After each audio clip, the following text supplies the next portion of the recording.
Hai semua dan selamat pagi, serta selamat kembali ke PDPR Pendidikan Moral tahun 4. Untuk hari ini kita akan belajar tentang unit 11 iaitu kerajinan. Dan sila bersedia dengan buku teks serta buku latihan. Dan jikalau kamu ada buku aktiviti pendidikan moral iaitu GSD, Go and Score Destination, boleh ambil juga kerana kita akan belajar menggunakan itu. Dan kalau tidak ada, tidak apa. Sebab cikgu akan sertakan sekali dekat PDF itu nanti. Okey, hari ini kita akan belajar tentang kerajinan. Dan seterusnya kita akan belajar usaha berterusan membawa kesejahteraan. Itu tajuk yang akan kita belajar di buku teks. Muka surat 94 hingga 95. Bukan 96 hingga 97. Dan seterusnya rajin sesama jiran. Muka surat 57 di buku aktiviti pendidikan moral.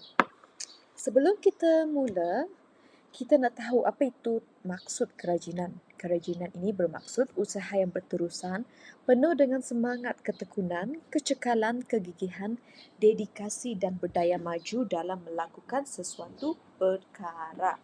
Jadi kata kunci yang kita boleh ingat berdasarkan definisi adalah usaha yang berterusan, dan yang kedua ketekunan, kecekalan, kegigihan, dedikasi dan berdaya maju.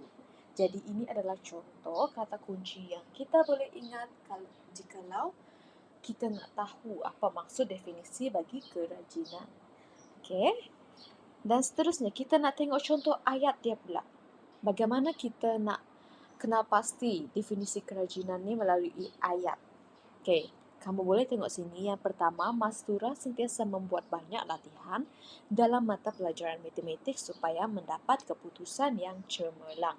Ini adalah salah satu contoh nilai kerajinan yang telah dimasukkan ke dalam ayat ni. Maksudnya, Mastura ni selalu membuat latihan. Maksudnya dia rajin lah kan sebab dia nak dapat keputusan yang cemerlang.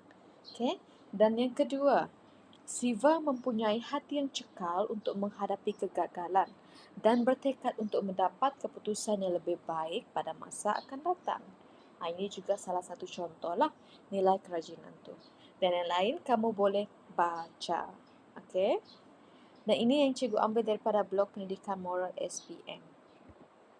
Okey, kita terus ke buku teks iaitu muka surat 94 dan 96. Kita tengok dan baca sama-sama. Kebanyakan sampah di kawasan kejiranan Jalan Sentosa Maju boleh dikitar semula. Antara sampah yang dibuang termasuklah surat khabar, tayar kereta, tin, botol plastik dan banyak lagi. Okey, kita tengok gambar yang pertama itu.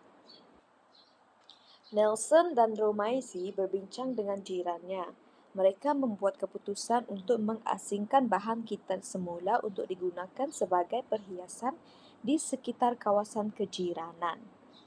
7 Ogos, botol plastik digunakan sebagai pasu untuk menanam bunga hiasan. Nelson dan jirannya menggantung bunga hiasan yang ditanam di sekeliling pagar. 10 Ogos, Nelson dan jiran bersungguh-sungguh menghasilkan tempat duduk daripada tayar terbuang. Tempat duduk itu diletakkan di taman permainan untuk kegunaan jiran. 12 Ogos, jiran Nelson menganyam kertas terpakai untuk dijadikan bakul. Bakul tersebut dijual di kawasan kejiranan lain. 16 Ogos, Romaizi dan jiran menyusun tin serta botol kaca yang telah dicat untuk menghasilkan papan tanda.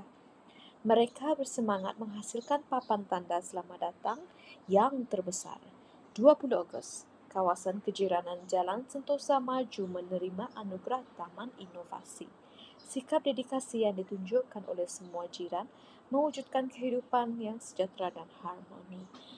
Okey, ini adalah berkaitan dengan sikap kerajinan yang ditunjukkan oleh kawasan kejiranan Nelson dan Romaisi. Okey, ini yang kamu lihat. Dan sekarang kita tengok terus kepada soalan. Okey, soalan dan jawapan. Soalan yang pertama, bagaimanakah Nelson dan Romaisi mengamalkan sikap rajin di kawasan kejiranannya? Jawapan, dengan melakukan aktiviti menghias kawasan kejiranan menggunakan barangan yang terpakai. Jelaskan kebaikan amalan rajin dalam kehidupan berjiran. Macam mana kebaikan amalan rajin ini? dapat mencantikkan kawasan kejiranan dan mengekalkan kebersihan. Ceritakan, yang kedua, mengeratkan hubungan silaturahim antara jiran dan mewujudkan kehidupan yang sejahtera dan harmoni. Kita boleh tengok dekat muka surat 95 tu tadi ya. Dan seterusnya, kamu ceritakan pengalaman kamu mengamalkan sikap rajin. Ini kamu boleh ceritakan tak payah panjang, dalam berapa perkataan sahaja. Yang penting dia memang menunjukkan sikap rajin itulah. Okay, next. Kita beralih ke buku aktiviti muka surat 57 hingga 58. Okay, ini adalah contoh buku aktiviti dia. Ini kita buat aktiviti ini bersama-sama. Okay, kita baca sama-sama. Saya tinggal di Kampung Merbok. Pada bulan Mac yang lalu, Kampung Merbok dilanda kemarau. Saya dan jiran sentiasa tolong-menolong antara satu sama lain. Kami rajin menyiram pokok-pokok di dalam pasu. Kami selalu dipuji oleh saudara mara. Saya sentiasa dipesan agar mengamalkan sikap rajin. Kami berasa gembira apabila melihat pokok-pokok dalam pasu kami hidup subur walaupun kemarau melanda. Okey, ini adalah tentang sikap rajin lah sama jiran. Jadi jawapan itu kita sudah baca sama-sama dan Cikgu harap kamu sudah buat. Dan seterusnya, tuliskan karangan ceritakan cara bersikap rajin terhadap jiran. Okey, ini kamu tulis cerita pendek, yang penting isi dia kamu letaklah dalam 3 ke 5 isi. Okey, berkaitan dengan sikap kerajinan apa yang kamu buat. Seterusnya, apa aktiviti yang boleh kamu lakukan? Apakah perasaan kamu semasa mengamalkan sikap rajin? Apakah kebaikan kamu mengamalkan sikap rajin? Semua itu kamu kena masukkan supaya boleh dijadikan markah. Okey? Okey, dan seterusnya sudah selesai dan kita akan jumpa lagi di video akan datang. Bye-bye.